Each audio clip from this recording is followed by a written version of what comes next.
Thank you for joining Skystone Partners today for our 7th installment of On Giving. I think we'll go ahead and get started to make sure we spend as much time with our guests as possible. And On Giving is a webcast with incisive commentary and analysis at the intersection of philanthropy and the greater good. As I mentioned earlier, I'm Liz Newpel, President and CEO of Skystone Partners, where we believe philanthropy is a powerful force for good. So I'm delighted to see all of you here today, and we're going to be talking about real donations in virtual currencies, Bitcoin and beyond. And I have to say, I was very excited about today's conversation because it's not every day that we get to talk about a new way that donors can share their generosity, new vehicles for giving. So this is an opportunity to learn about innovations in the field and for you all, frankly, to ride the front of the wave, not even the crest of the wave, but the front of the wave in your organizations with innovation. I'm proud to welcome you all attendees and our guest, certified Bitcoin professional, Jesse Markowitz. And I know we're going to learn a lot and have a great time. Hi there, Jesse. Do you want to pop on the screen with us today? Sure, absolutely. Good to see you, Hey, Liz. it's good to see you too. I'm glad you're here. Thank you. So as we talk about Bitcoin for fun and nonprofit, so to speak, we're going to explore with Jesse a number of questions about how and why cryptocurrencies are part of the financial future of our world and will be for our organizations if they aren't already. Now, before we begin our conversation and before I tell you all the great reasons why Jesse is here today, I'd like to give you a couple of housekeeping notes about format and how we'll run today's session. First of all, we'll have discussion. We've got some prepared questions for Jesse to start us off small and help us grow in our knowledge of cryptocurrency. And then we'll have a few minutes for questions and answers from you all. We're very excited about getting your questions because we want to know what's on your minds. Just so that you know, the chat feature, Sam mentioned this in the chat feature, we're going to close the chat today so that when we move over to questions, we'd like to ask you to use the Q&A, which is located at the bottom of your screen. It's a little Q&A and it has a couple little bubbles there. So you can, if you think you'll have questions or when you do have questions, open that up and type your questions right in there. And then last little piece about our question and answer section is we have a friend and question moderator who is a writer with Best Colleges and recently finished a series on crypto in higher education, former Skystone Partners team member and former journalist with the Chronicle of Higher Education, Inside Philanthropy, and the New York Times, Dr. Mark Drozdowski. So Mark will be joining us. He will receive your questions and he'll be curating them so that Jesse has the opportunity to answer as many as we can without duplicates. Mark's behind the scenes right now, but he'll join us for the question and answer section. So let me tell you all a little bit about Jesse and why we invited him to be our guest today. Jesse is a crypto guru. And as I mentioned, a certified Bitcoin professional with an engineering degree from Georgia Institute of Technology and an executive MBA from the University of Texas at Austin.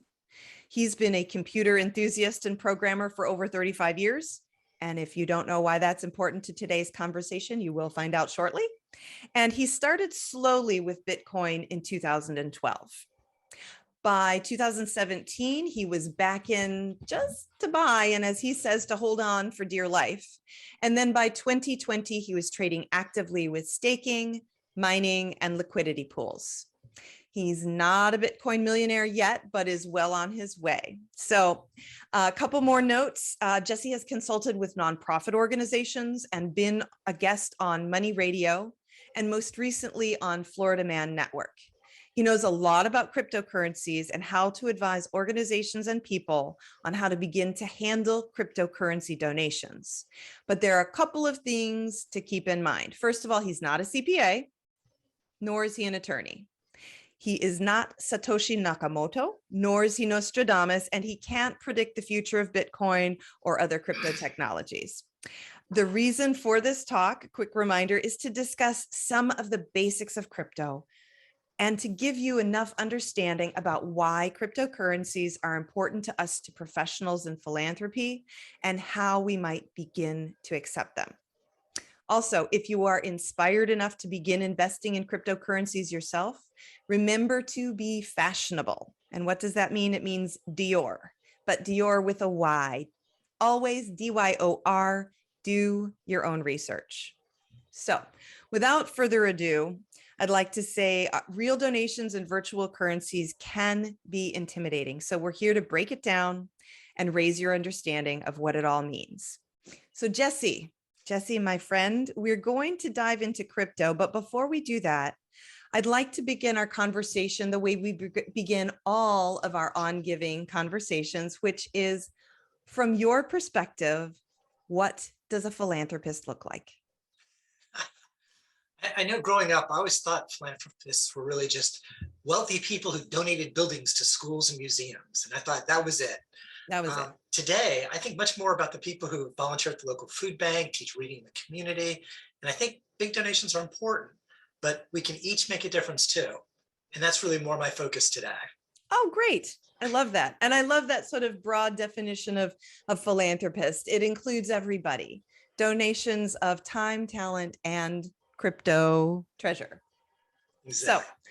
So as question zero, T-0 question, just the basics. I think we do need to do a little bit of level setting. And so there's been a lot of conversation in the field about accepting cryptocurrencies as donations, but folks don't really know much about it, and it's a real mystery. So can you give us some of the basics about crypto and what it is before we begin talking about things about why it's important and why we should accept it? So why are people so excited about cryptocurrencies? Yeah, so at a very basic level, what is Bitcoin? So it's Bitcoin and the other cryptocurrencies are digital money. It's like a bank balance, but instead of being tracked on a bank's central database server, it exists in a shared ledger, just the record of transactions that's distributed across many, many different servers. So as digital money gets used the same like anything else, buy, sell, save, loan, but it can also be used programmatically. So you can actually add rules to money. It's typically called smart contracts, but it's everything from multiple signatures required to have a transaction go, to having time locks, so certain things can't occur at certain times, and you can get incredibly complicated with some of the different variations that you can do on it. Cryptocurrencies are created by individuals or organizations. The two biggest that you probably have heard of, Bitcoin and Ethereum, but there are thousands and thousands of others. Government money, US dollars, the British pound, the euro, the ruble, all of those are issued and protected by governments. Mm-hmm. Bitcoin, these are all protected by math. It's all high order cryptography that makes it all work, and the servers that run that execute all of that. Bitcoin got started specifically because folks were looking to do peer-to-peer transfers without requiring any financial intermediaries, trying to do, how do I move money around without banks in the middle, mm-hmm. and make sure that I can actually trust that the transactions are authentic and nobody's trying to double spend the money. Wow, that's a whole lot right there. We could probably spend the entire hour talking about that. But what I think I understood from you is that cryptocurrencies are decentralized. Yes. The reason that they were founded was kind of like person-to-person philanthropy. People wanted to make sure that the people they intended to receive the money was actually received. And now we are going to make this leap from the virtual world. So computers and servers that are doing mining and storing all of this information with your own personalized key into, why does this matter? How does this turn into real money? And that's still, and Jesse and I have spent a number of hours to talk about this, how it actually turns into what ordinary folks might consider real money, and why we should take crypto donations. So Jesse, let's start with that. If it seems imaginary, can you assure us it's real and why we should take it? Yeah, let's start with is it real? The short answer is yes, but it may not be the type of money that you could take down to the corner drugstore and buy candy with. Mm-hmm. if you think about it like a foreign currency, it's not a bad analogy. If I'm in the United States and I've got a bunch of euros, it's real money. If I go to the bank or the right exchange that knows what it's worth and is willing to trade with me, they'll charge me a small service fee and I can get it changed out for whatever I need. But regular people, whatever else, may be more or less willing to take it depending upon how much they like euros. Cryptocurrency is very much the same today. It is not widely accepted. It's not considered legal tender. So it's a little bit harder to work with from that side. Right. But it's absolutely real. And if you're at all within the Bitcoin community and you offer to pay or donate in crypto, folks are really excited to do it that way. And a lot of crypto enthusiasts are very excited about having an opportunity to purchase their cup of coffee for Bitcoin. Absolutely. I'd much rather go to that shop than some other shop. And the same is true in terms of charitable contributions. For folks who are in the Bitcoin and crypto community, they are very excited about it. They want to use it. They're looking for more opportunities and ways to use it. So as a nonprofit, if you're considering taking crypto donations, the short answer is yes, you should. People want to donate, you should say, yes, thank you, I want to take it. Now there's some caveats to that, and I'll talk about those as well. But on the plus side, this is the future. You're going to see more and more of this. So the sooner you get started on it, the sooner you've got the opportunity to get ahead of the curve with this. So get a head start now. In addition, right now, while it's still a little bit less common for people to take it, if you say, oh yes, we take Bitcoin, or you have a promotion or some event or whatever else, and you talk about cryptocurrency at it, you get a little bit of that publicity and prestige for being tech savvy. And that's certainly a plus as well.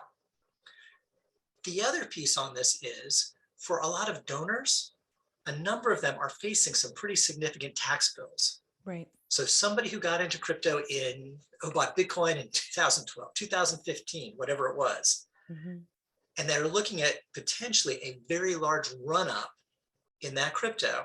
If they are able to make that donation in that crypto without selling it first, but doing it that way, they can potentially reduce a very big tax bill. One moment before we dive into any more. So what you're saying, I think I hear you saying, is cryptocurrency works just like appreciated stocks. The short answer is yes. Yes. but again, and this is why I preface all my conversations and stuff with, I'm not a CPA, I'm not an attorney. Tax issues are very complicated. So the short answer is yes. And it's absolutely worth doing the investigation on it, because there can be dramatic tax consequences if you do it right and if you do it wrong. So you definitely want to be careful about it and make sure you're consulting with folks on that. Sure, absolutely. And so it's real money. We can accept it if we choose to. It's important because we will be, we were talking actually before the session that governments are actually now investigating it. All governments in the world pretty much are at a point of investigating and are at different stages of how do we have a national cryptocurrency. They're looking into it. But there's still this question of, but how do I turn it into real money? And I think that pulls us back to the exchanges, right, Jesse? Yes. So people who operate exchanges are willing to take your crypto and potentially sell it to somebody else and give you legal tender in return. And in fact, that's what they do. They are exchanges, right? Yes. So you can take that number, that key, you can forward it onto an exchange and you get real money back. Yeah, again, I think if you look at it analogous to a foreign currency, it works very much the same. If somebody made a donation in euros and you are looking to make a purchase and you happen to be purchasing it in Europe, you're able to therefore spend it as euros. You could receive euros and spend euros. It's fine. In the United States, it's mostly dollars, but we're a worldwide economy now. You can do some of that. Right. If you receive cryptocurrency and then it turns out that the next thing you want to buy happens to be available for sale in that cryptocurrency, there's no reason why you can't keep it and make that direct purchase with it as well. Right. For most people and most organizations today, particularly in the nonprofit world, you're going to look at this like some type of foreign currency or like a stock donation that you're not looking mostly to hold it. Somebody wants to make a donation, you want to take the donation, you're going to sell it in effect. and then take that US dollar value and pay the electric bill, whatever else it Right. is. Right. So basically, I think what I hear you saying is crypto is like any other donated property Mhm. that more than likely, if you're not accepting crypto already, it's something that you're going to want to think about together with your board, with your finance committee. You're going to want to decide if it's something that you want to accept, first of all, Yes. right? And update your gift acceptance policies, philanthropists, CEOs. And then secondly, how you're going to handle it once you accept it. And, you did reference, it's similar to a stock, for example, and you would probably accept it and then immediately sell it per your investment policies. But what are some reasons that an organization might, how could it be mission related? You and we talked about this quite frankly extensively, and I was a little bit boggled at first. Why would you keep crypto? How might it be mission aligned? You said, well, maybe it would make sense for some kinds of organizations like higher education. So in the tax world side of it, typically the term they use is related purpose. So if you receive a gift and it's a related purpose, it has a little bit of a different tax implication for how that works. In the educational aspect of it, if you are receiving a cryptocurrency, as a function of receiving that cryptocurrency, you are then educating your community about it and working with them about it, about how it works, how it's used, how it's spent, whatever else. That's absolutely a related purpose. Okay. In some cases, there's a special case of cryptocurrency now that's becoming a little bit more popular, better well known, called non-fungible tokens. That's a whole nother area of things. But non-fungible tokens, you could think about kind of like in an artwork type of a role, because that's very often how they're being done right now. And so like any other piece of artwork, if you are an art museum and you're displaying a piece of art that's donated, that's very clearly a related purpose.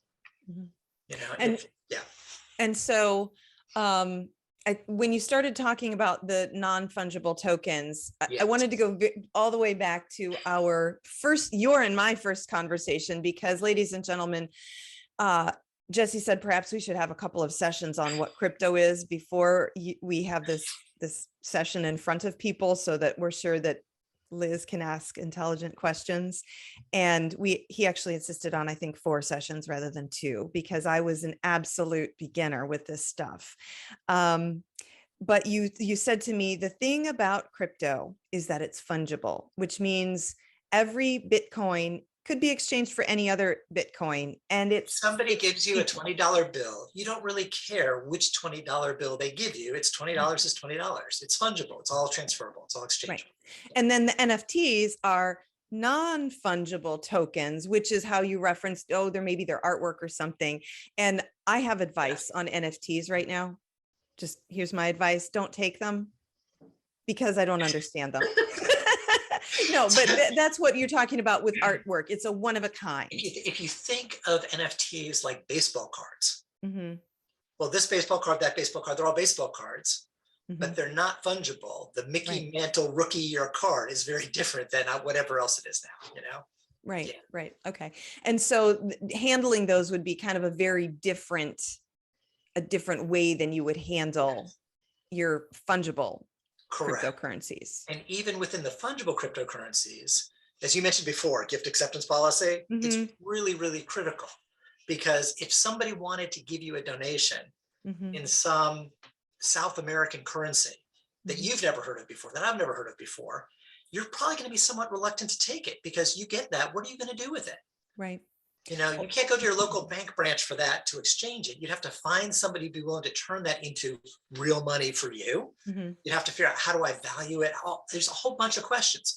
When it comes to crypto, it's the same thing. Yeah. So remember before I was like, yes, you should take it. Absolutely. They want to give it, you should take it. But that's the flip side of it, is you need to make sure that you've got a plan in place for when somebody gives it to you, what are you going to do with it? And there may be certain things that you do not want to take. Right. Because it's more difficult for you, and perhaps even more costly for you to receive it than it's worth.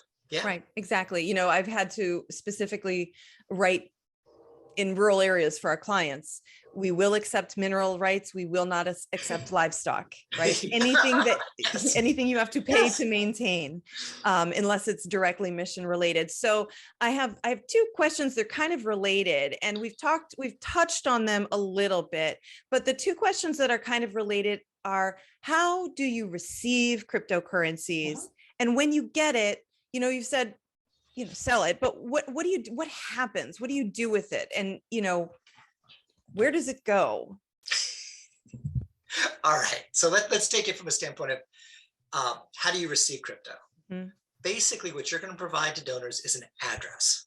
Mhm. You'll say, hey, send the crypto to this address. Mhm. That address will be either an address that's controlled by a wallet that you own, which is effectively like your Microsoft, like my Apple wallet. yeah, like Okay. an Apple wallet. Okay. Yeah. At a high level, like an Apple wallet. Right. There's But a you lot of remember who you're technical talking underneath. to. Yes. Remember who you're Yeah. talking to. That's me, not you all in the audience. It's me. But at a high level, you could think of it that way. The Okay. main issue on it is if you are accepting cryptocurrency into your wallet, you're accepting it like passing a donation plate in a church or a donation box in a museum. People are effectively putting cash in a box that's being handed to you. And then you're responsible for that cash, and you need to be careful with that cash that you don't lose the key to that lockbox, that box doesn't get stolen, because that's in your wallet that you control. An address could also be an address on exchange. Mhm. That's the same thing like, oh, if you're going to donate a stock, here's the account number at my stockbrokers. And when you make your donation, you go to your stockbroker and they transfer it to here. And then the stockbroker's all in the background to figure out about how it actually moves. And don't worry about any of that. We don't really know. Next month, there's a statement that says, hey, my charity's received 200 shares of Tesla or whatever it is. Right. Right. That would be at an exchange. That's what we typically call a custodial account, because there's somebody else who's custodian of that money for you. One of the things that's very exciting about Bitcoin and other cryptocurrencies that a lot of people are very excited about is that you can do a lot of non-custodial transactions. You can do peer-to-peer transactions without the bank in the middle. Okay. And that's what gives a lot of the crypto a lot of its power. Now, as a nonprofit organization, one of the things that you'll need to decide on is, how do I want to store my crypto? Mm-hmm. Do I want to put it in the bank, effectively in an exchange with a custodian, with somebody else to manage it? Or do I want to put it in my own wallet where I hold the keys and I've got the responsibility for it? And there's pluses and minuses on both. Mm-hmm. It's not always an obvious, it should be this way or that way. Mm-hmm. And this is why, from my standpoint, I truly believe people should become educated in cryptocurrency and how it works and what it means, so that you can make those intelligent trade-offs and you can ask the right questions when you're trying to decide, do we accept this? Do we accept that? How do we want to do this? Right. And the interesting thing that you pointed out to me early on, Jesse, was this key that you mentioned. It's an address. It's an account number, basically. The thing that I thought was so very interesting, and if I were to accept crypto as a human, not as an organization, but or even our organization, if Skystone Partners decided to accept crypto payments from our clients, I lose keys all the time. And the thing that was just a little unsettling to me is there isn't anybody for me to call to retrieve that account number or that key number, is there? Because it's all decentralized. Isn't that right? Correct. That is the point. In a non-custodial situation, where you own your Bitcoin, you're the custodian. You've got it. It's yours. Right. There's no key. There's no anything else. They refer to it sometimes as a permissionless system. And basically what that means is, if you want to send Bitcoin from your wallet to any other wallet anywhere in the world, nobody can stop you. Right, exactly. But with great power comes great responsibility. That's right. Is that the quote? Thank you, Uncle Ben. Isn't that Spider-Man's uncle? Yeah, okay, good. I got it. Got the pop culture reference clearly. So let's see. Last question, because I do see we've got a few questions that are popping up in our Q&A session over here. At what point do you start, so we know how to accept it. We know we need policies. We know that we can either choose to do it through an exchange or that we can have our own organizational wallet. At what point should an organization consider starting to promote that they're taking crypto contributions? The promotion should occur as soon as you've got the decision in place and the commitment that you're going to do it. If Okay. you're not committed to doing it, don't promote it, because it can be very embarrassing from that standpoint. If Right. you're going to take it, even if you're not 100% ready, it's okay to start promoting it. And if folks say, hey, I want to give, and you're like, oh, I'm not quite ready yet, or we can take Bitcoin, but we can't take ADA yet, or whatever it might be, that's generally an acceptable response, particularly on the larger contributions. People are willing to work with you on that. Mhm. So once you know you're going to do it, and you're still working out details, you can start that promotion process. Absolutely. Good.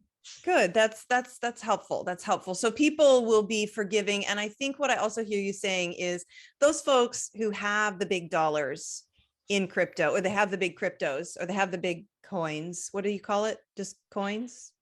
Coins, yeah. Coins. Fine. Those people have it will probably be really excited that you are open and you are welcoming to cryptocurrencies. And so if you say, well, we started promoting it, we can only take one kind, or we, in like 2 more weeks, we're going to have everything set up, they will simply, they will work with you. They will wait. They will be understanding, and they'll be overjoyed that you are on the leading edge of philanthropy and technology and philanthropy. And part of it right now is there's a whole industry of companies that are starting up Mhm. to help businesses as well as nonprofits in terms of how they accept crypto. Nice. It's important as an organization to understand how it works so you can appropriately evaluate these different companies. Mhm. Because very often, like if you take your bag of change to the grocery store to say, hey, just give me like dollars out of it, Yeah. it's convenient, but some of those places take 10%. Right. Right. And the payment processing can be very expensive. One Mm. of the nice things about crypto, because it can be peer-to-peer, because it can be a direct relationship, is you can get out of the model today where you're paying a web hosting service for all of their payment processing, all the Visa charges, the MasterCard charges, the credit card processing, all of that. Now, depending upon the cryptocurrency, depending upon the details, it may be more expensive, Right. or it could be a lot less expensive. But this is where you need to do your own research. You need to investigate. You need to investigate, and you need to see what works for you and what makes sense. And there's, like everything else, there's benefits and trade-offs.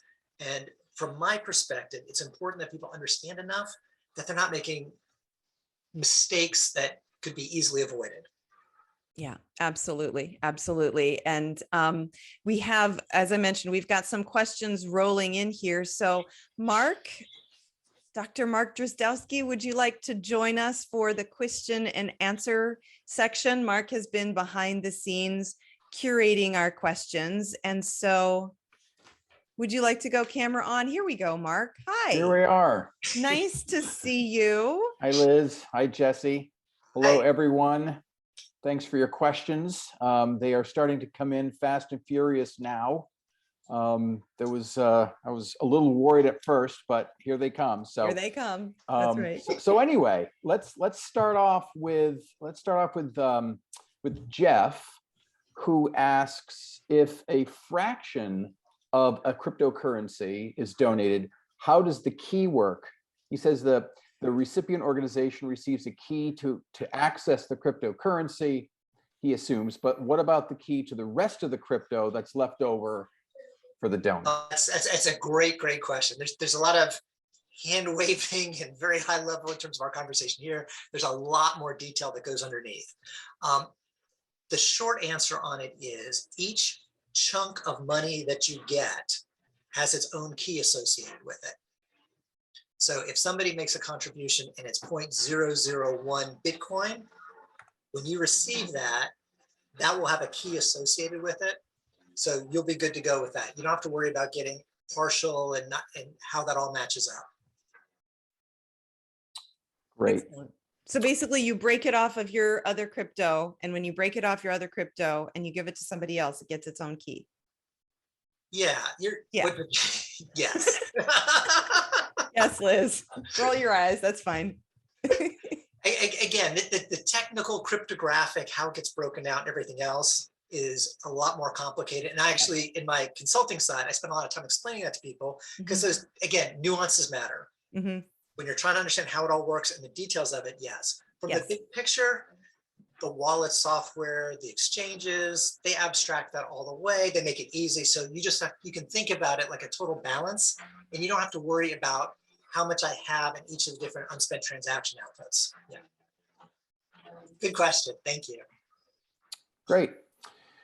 We have an anonymous attendee who wants to know what the average age of crypto holders might be, and are they philanthropic? Now, I think there's a underlying question here too about younger donors, but I won't interpret that. I'll let you answer the question, but we can go down that path a little bit more if you want. Yeah, the average, I do not have any specific statistics on this.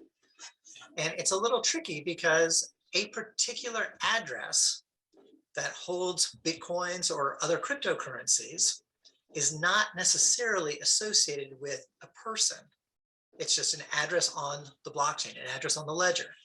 And so trying to make that connection can sometimes be a little bit more complicated. So some of the demographic stuff is a little trickier to do. There's some surveys and other things. I'm sure there's some public literature on it. I think if you look at it from a standpoint of average age, I would guess that it would skew younger, just from a technology standpoint. From a question of, are they philanthropic? I don't know. I don't know if they would be more or less likely as crypto holders to be more or less likely philanthropic than anybody else. I would guess it would probably not be a major differentiator on that. I would expect you would see the same ranges of desire to give regardless. Okay, great. Can I just add a little bit to this? Mhm. If they are younger, which we're maybe extrapolating that assumption. There's been some really interesting research done on the next generation of givers by Sharna Goldstaker and Michael Moody, their book Generation Next, and they have some really interesting interviews with very high net worth next generation donors.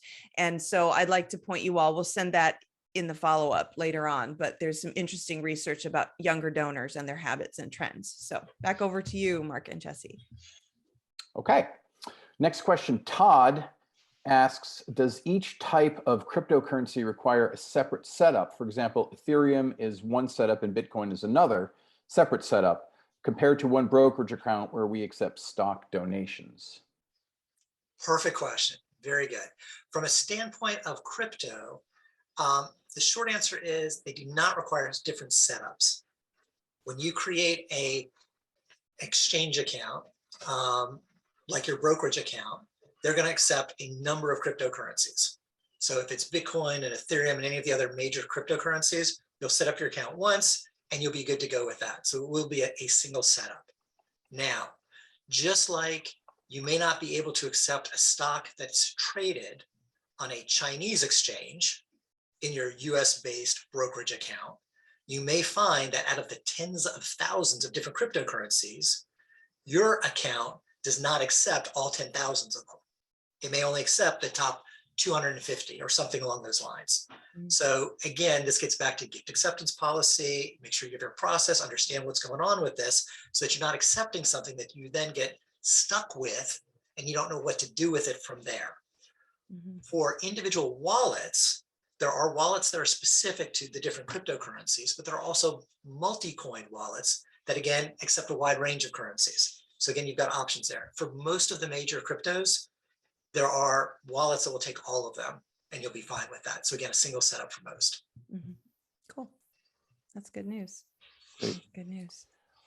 Jennifer wants to know, how do you evaluate the different startups that process the crypto to make sure the company is legitimate, to ensure that it's not fraudulent, given that we're so early on in this sort of phenomenon, and that there may not be many reviews of these companies? Yeah, that's a tough one. That's a tough one. In general, if you're starting with Bitcoin, Bitcoin having been the first, the biggest. Bitcoin right now is about 40% of the overall market. That's safe. If you look at Ethereum, which was kind of like the next really, really big one, about 20% of the market, again, fairly safe on that. Once you get beyond those and the rest of they call them altcoins, alternative coins. Once you get into the rest of that space, it's a lot trickier question of how do you know that it's real? And what I will tell you is that while there's certainly some fraudulent ones out there, the vast majority of them are not necessarily fraudulent. They're just badly run. Mhm. And a number of them aren't even badly run. They never win. You know, it was a great idea and great, honest people, and they tried really hard and it just didn't work out. It's like any other company. It can happen that way. And right now we're very much in the early part of the cycle. So it's hard to tell from that standpoint. So in terms of a fraudulent, typically what you're looking for is a length of time it's been in business, like any other business. As a nonprofit, considering should I accept a donation in this particular cryptocurrency, the question becomes much easier. At that point, it's basically if I take this, do I have the ability to go to my exchange and turn it into US dollars or whatever it is that I want for it relatively quickly and easily? And if the answer to that question is yes, and it matches with your gift acceptance policy and your processes and you're good, go ahead and take it, exchange it out. And then the risk of it failing as a cryptocurrency, it exists for you for a period of, half a day from the time when you received it to the time that you actually exchanged it. I wonder if I can just ask a quick question. When I'm looking at Jennifer's question, Jen, is it more about the exchanges or is it about the currency itself? And I think you actually gave some really good advice relative to whether she's referring to the exchange. How do I select the exchange, or how do I select which currencies? I think it's kind of the same advice, which is go with the ones that are established, right? Yeah. Again, this is an area where you need to do your own research. I do not do, extensive reviews of all the different exchanges out there and try to compare and contrast and to do that type of a rating system. Mm-hmm. But in today's world in the United States, if you go with some of the big ones, most folks have probably heard of Coinbase and Gemini, those are fine. You're not going to go wrong with something like that. Mm-hmm. If you go with something on a smaller scale or some of the newer ones, most of them are going to be fine too. You just need to understand your risks. Mm-hmm. We are early. One of the things in today's world, if you have a bank account with US dollars in it, it is FDIC insured, right? Federal Deposit Insurance Company, right? So you've got some backing from the US government that if they go out of business, you know what's going to happen. Mm-hmm. In the stock world, if your stock brokerage goes out of business, there are processes and procedures for how you get your stock out of them into a different brokerage because you own that stock. Mm-hmm. In the crypto world, the law is not as settled.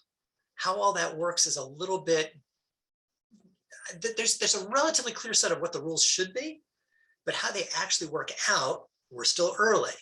This is why a lot of people in the crypto community are nervous about custodian accounts. Mm-hmm. And so a lot of people are in a mode of, hey, listen, when I want to buy some crypto, sell some crypto, absolutely, I'm all on the exchange. But when I want to hold for the long term, my bag, my big bag of Bitcoin, I want to put that in my wallet, in my control, where I don't have to worry about anybody else or some other company or government or anyone else messing with it. It's mine. It's like putting cash in the mattress. Mm-hmm. As a nonprofit organization, your preferences are going to vary. You may not want to put it in that wallet, but if you put it in a bank, you have to understand it's not like a, federally insured bank with all that type of backing behind it. Yeah, good. Thank you. Mark, what do we have Great. next? Jennifer did clarify that she was talking about the companies that would exchange the Bitcoin. Okay. Yes. Yeah. Very good. Um, But from an exchange perspective, there's not generally a huge amount of risk to an organization during the exchange because that's a relatively short period of time. The issue is how much of your money, how much of your value are you going to hold on that exchange for what period of time? So, if you've got, a overall net worth of $200 million and you've got $50,000 on an exchange, in the scheme of things, you wouldn't want to take a $50,000 hit in the worst case, but it wouldn't kill your organization. if you're an organization with, 200 grand or something like that, and you've got 100 grand of it in something here, that's a much bigger risk. Yeah. Yeah. Please. Couple of questions about gift acceptance policies, and I'll combine them here because there is some overlap. One is from our anonymous attendee, or it could be another one. We don't know. And then another one is from Jeff.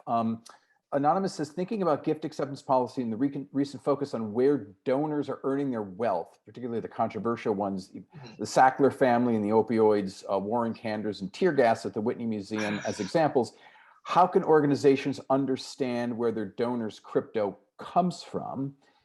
And then a second question about gift acceptance policies. Is it necessary to specify which cryptocurrencies you'll accept? I assume not, as you don't specify which stocks you will accept in the gift acceptance policy.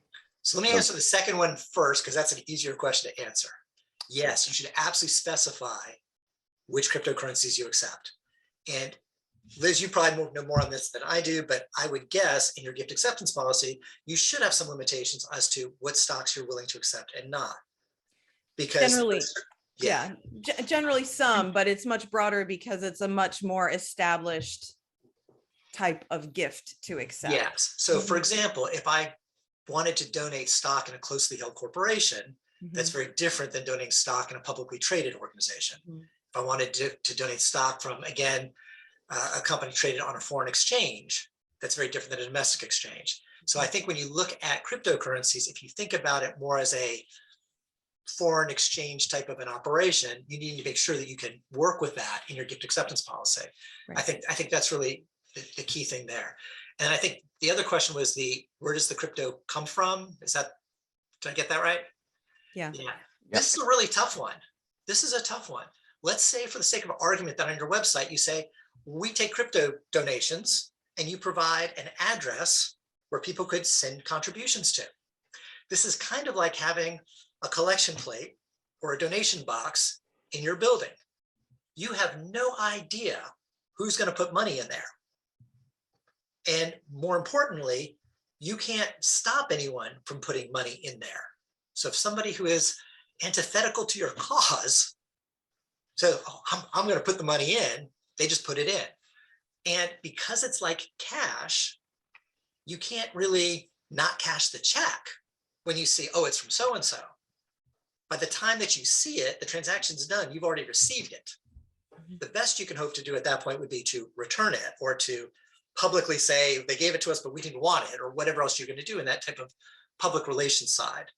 So that's the first piece is, if you've got a publicly available address along those lines, people could just send stuff to you regardless. The second part on it is, how do you know who sent it to you? Most software that lets you make these contributions and all the rest of that will deliberately put a connection between this particular transaction and who is giving it, so that you can send them a receipt and do all that type of stuff as well. From a privacy perspective, again, it's a lot of technical math and everything else, but one of the things that people often do is they will create new addresses at different times. Some people as often as for every single transaction. And they do this specifically so that if somebody makes a contribution to this address, that address does not ever get reused. So each contribution would come into a unique address, so I can match them back that way and know exactly how that happened. Now, who is associated with a particular donation, again, is tricky. I could tell you which address the donation came from, which Bitcoin address it came from, but who owns that address? That may or may not be easy to determine. So the software you mentioned that allows you to accept the gift, Sure, very often will have it built in, so you know who is associated with that address. when on my website, I've got shopping cart software that somebody connects in. They say, here's my name, here's my address. I want to buy this widget. And here's my credit card number. It's the same thing. Instead of giving them a credit card number, they say, I have Bitcoin, where do I put it? So as part of that website shopping cart software, it would have here's how you take the Bitcoin. Right. So it's exactly the same. Same So thing. really you could make a choice that people cannot make wholly anonymous Bitcoin contributions to your organization, that they would be required to enter name, address, whatever. Sorta? You could, and you could make it harder for people to send you money Mm-hmm. anonymously, but Mm-hmm. it would be difficult to prevent that entirely. Mm-hmm. Mm-hmm. Great. Great. Good. Todd Yeah. had a couple of questions here. One's a follow-up on what you just described around gift receipting. So the nonprofit is only responsible to provide a receipt to the address issued. And then also sort of in the transactional realm, do we assume, he asks, the donor establishes the gift value, or is there a statement that we provide, meaning the nonprofit provides, when liquidated? What does the donation receipt value state, and where is this found? He says, or is it more like a gift in kind, where the donor establishes the value directly on their taxes? Yeah, this is an area where things are still not 100% clear on a lot of this. Your particular situation may vary. The general approaches, if you look at it like any other donated property, that's the general right approach. But again, specifics are a lot more challenging on that. I've noticed in a number of places the comment was, yeah, if you just look on the web, you can figure out, okay, this cryptocurrency on this particular date was at this particular value, and therefore you can just use that amount. But it's tricky. It's a lot trickier on that, because depending upon the time of the day that was and the volatility of cryptocurrency, it could vary dramatically. I mean, some of them, particularly the smaller altcoins, could be 100x difference depending upon the time of day on some particular days. So it definitely matters. It's definitely a tricky thing on that. From a donor perspective, they need to be very careful about how do they track all these transactions? What's their basis in the coins? Do they hold it long enough? There's the whole, particularly if it's something like an NFT, where it's not just a currency side of it. Is it a related use for your organization, and how that all fits in? So this is where you need to understand the details and make sure that you spend the time with your attorney and your CPA, make sure you're comfortable, they're comfortable with what your policies are going to be on that. Great. Jesse, we have a math question for you. So Oh, no. This is like one of those, third grade type, Yeah. math problems that always went right harder. over my head. Much harder. Yeah, much harder. Much harder, much more complex. Jennifer asked, if we were to accept 100 Bitcoins as a donation, what would that exchange rate be today? She says, let's just say the fee is 10% for easy math. Is it $50 in US dollars? Okay. So exchange rate. So I don't know where it is at the moment. It's been really kind of scary bouncing around. For the sake of argument, let's say Bitcoin's right now about $35,000, which is probably in the ballpark at the moment. So you're looking at about a $3.5 million donation. Woo. 100 Bitcoins, right? Yep. Not a bad chunk of change. So if you're paying somebody a 10% fee, that's a big chunk of change to be paying for that. So this is where you want to comparison shop to figure out what you're going to do with it. The nice thing about Bitcoin is if they send it from their wallet to your wallet, they could move that $3.5 million worth of value. The last time it was probably about $2, $1.50 to $2 right now is what the Bitcoin network fee would cost the person moving that money. So when they enter that transaction, move the $3.5 million, it's about $1.50 to move that. And if you receive that directly into your wallet, you're not paying MasterCard or Visa. You're not paying the bank. You're not paying any middleman because it's peer-to-peer. So there'd be no transaction fees. It's not even $50 to get that $3.5 million contribution back to you. Mm-hmm. Now, at that point, you've got 100 Bitcoins in your wallet. Now the question comes, what do you want to do with it? This is more of a treasury policy question. If you're Michael Saylor at MicroStrategy, your company, in addition to selling software, says we hold Bitcoin because that's our corporate strategy because we think that's going to be a good plan. If your treasury strategy is, in addition to holding cash and cash equivalents, you hold some stocks, you hold some bonds, and as part of that, you want to hold some crypto, that may be something that's worth considering. I tell people to be very careful about that because, as Liz mentioned, if you bought last November at $69,000 and you look at your account today at $35,000, that could be a painful hit. On the other hand, if you look out 5-10 years and you think this could be a big chunk, having some percentage of your treasury in Bitcoin as another investment option may not be a bad bet. How much do you want to have in Bitcoin versus all the other altcoins? Something to think about. That's a strategy question that's well worth investigating, but I can't give specific recommendations for your organization like this here. If you don't want to keep it for your treasury, what you're going to do then is you're going to move it to an exchange, and you would then sell it to convert it into US dollars or whatever else you want to put it in instead. Typically, you'd see something in the neighborhood of probably about a 1% fee for that. And that's another place that when you're shopping for an exchange that you want to work with, depending on how much volume, either in numbers or dollars, that you could probably negotiate, because it's still very early days. And unlike the MasterCard and Visa fees that so many organizations pay, those are pretty much set. It is what it is, what it is. Whereas there are opportunities at this stage of the game, maybe to negotiate a little bit better deal with the exchanges. Yeah. Okay. Excellent. Good questions. They are good. We have smart people who come to listen to our webcast. They are good questions. What else do we have? We had a lot of questions, Mark. I know that you're scrambling to put them together. Yeah, absolutely. A question on the fundraising side from, I'm sorry, I might get this wrong. Is it Noon or Nune? Nune. It's Nune. Hi, Nune. I know her 25 years. Hi, Nune. Okay. I'm so glad you're here. She asks, given the semi-anonymity of donors that we just talked about, how do we cultivate donors to give crypto gifts? Yeah, so for the most part, folks are not randomly giving without and being anonymous. Sometimes you may get some of that, but for the most part, you're going to have a website, you're going to have an event, you'll have an in-person something, you'll be calling on the phone, dialing for dollars, whatever the rest of your normal outreach is you sit down and talk with people and you discuss, hey, how would you like to give? Would you like to give appreciated stock? Would you like to give appreciated cryptocurrency? And explain this is what we can take and all the rest of it. You'll have those conversations with them. If it's being done through the web, just like any other contribution that's made, you'll have all of their information right there as well.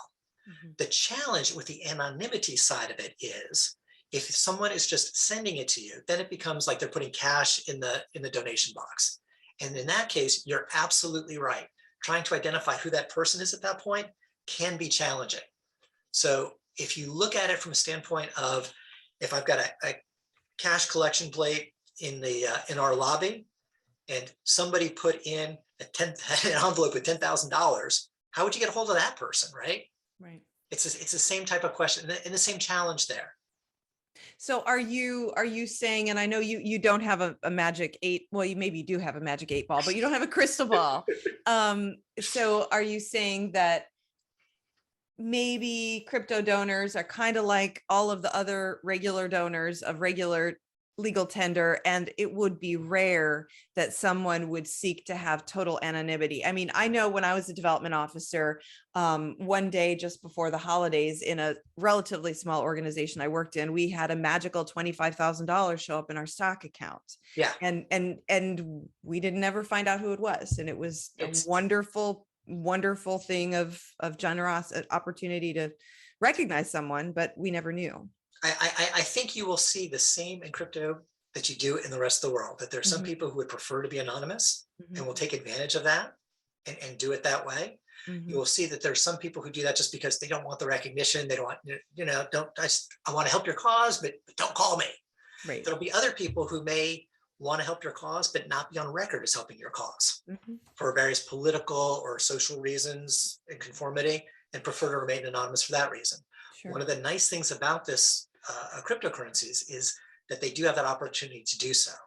One of the things to be aware of is any contribution that comes in, you will know the sending address. So they may think of it as anonymous because they didn't put their name down on a web form. But if that address that they sent from is associated with them in some other way, it may be possible for them to be outed. Mhm. So the whole area of anonymity with respect to Bitcoin and other cryptocurrencies is an area where very often people, like when the internet first came out, it was kind of like oh, I can say whatever I want because nobody knows who I really am. And then people discovered, yeah, we pretty much know who you are. So don't, yeah. In cryptocurrency, if you want to retain your privacy and anonymity, you can, but you generally have to do a fair amount of work to be good at it. Mm, yeah. Mark, we've had a boatload of questions. I don't know if we have gotten through most. Have we gotten through most of them? Because if we don't get through them today, we'll make sure that when we send out the video that we've got the answers to everybody's questions here today. But have we gotten through most of them, Mark? Yes, we have. I had one. Yes. And I'm mindful of Liz's caveat early on about the crystal ball, and Jesse not being in possession of one. Yes. However, I'm going to ask you to predict something, or at least to sort of opine on this. I was talking recently with Alex Wilson of the Giving Block, which is it's an organization that helps nonprofits with their crypto philanthropy policies and marketing strategies. You're familiar with that? Yes. And he said, I asked about the future, and he said it's certainly going to be an industry, meaning the crypto giving industry, worth billions and billions of dollars of giving just to higher education every year. And he's talking about the near future. Do you share that optimistic outlook? Yes. The short answer is yes. The longer answer is cryptocurrency is a whole new technology. It's a base layer upon which a huge amount of stuff is going to get built. If you look back in the mid 90s and somebody said, oh, this internet thing is coming and it's going to change the way we do everything, people would go, oh yeah, well, maybe, but you wouldn't have any idea of how and all the implications and everything else. As we look at cryptocurrency, it has the potential. Will it succeed? Maybe, maybe not, but it has the potential as a base layer to make similar changes like the internet did. This allows us to have our money be compute. Our money can be programmed. That's a huge, huge change to how the world works. From a price perspective, when you talk about like hundreds of billions of dollars just to education, it's certainly possible. I mean, if you look just in the US and you look at the amount of money that's in retirement accounts today, and you look at, just assume for the sake of argument, that at some point the US government finally allows a Bitcoin spot ETF. So people in their IRA and that sort of stuff could buy into Bitcoin relatively easily, because you can do it today, but it's tricky. Or Fidelity's already announced that they're going to support Bitcoin and cryptocurrencies and 401k plans. Imagine if that market decides to put 1% of their money into cryptocurrency. What does that do to the price of Bitcoin, the value of that? There's a lot of potential for this to go up. So I don't have a crystal ball. It could go to zero. It could happen. I don't think it's likely, but it could happen. This is why I tell people, be careful what you do, diversify, do your own research, definitely. But today, now's the time for people to learn. How does it work? How do I do this thing? What does it mean? And for me, my clients, the people I work with, I try to get them to actually use it. Buy some Bitcoin, sell some Bitcoin, transfer it, give it to somebody, ask somebody to send some to you, work with it. Because once you start doing that, you start getting a much more real implication of what it does, what it can do, than you get just from, reading the newspapers. Oh, it's up 20%, it's down 10% type of thing. Yeah. Excellent. Well, Jesse, wow. Once again, I love having these conversations with you because I learn so much every single time. And Mark, thank you so much for being here to answer our questions, to pose our questions. And I'd like to say that both of you have been an important part of pulling back the curtain on a truly new and innovative way for us to accept gifts from our donors and maybe even attract the next generation of donors. There is so much more to learn on this. I think we've just touched on it. And I want to thank you, our guests here today, for your really thoughtful and insightful questions. It's exciting. It's just a start, but it's a good one to put us on the path to accepting this new form of currency. So guests here on our webinar today, thank you for coming. Thank you for your insightful questions. I hope the session has given you something to think about adding to your portfolio of planned giving options and how you can open new ways for our donors to help you elevate the quality of life and standard of living on the planet. So this has been really fantastic. I hope guests you'll join us for our next On Giving, which will be Tuesday, June 14th at 12 p.m. Eastern. But Jesse, I can't thank you enough. Mark, I can't thank you enough. There were so many questions. I couldn't keep them straight. My pleasure. I love answering these questions, and if you get more follow-up questions from folks, absolutely refer out to me. I'm happy to help however I can. Absolutely. So in appreciation for both of your time here today, we'll be making a contribution and hopefully one in crypto. We're going to try to make a contribution in crypto. Jesse has asked that we give a contribution in his honor to Third Street Alliance, which is a program for women who are in need of some sort of transitional housing, childcare, and the like. And to Mark, on Mark's behalf, we'll be giving to a local charity in Williamsburg, Virginia. So again, guests, thank you so much. This was a wonderful, lively conversation. We appreciate you, Jesse. We appreciate you, Mark. And lastly, but certainly not least, is our executive assistant and office manager, Sam Martin, for his technical support today. See you on our next On Giving on Tuesday, June 14th. Go forth, do good work. Philanthropy is a powerful force for good.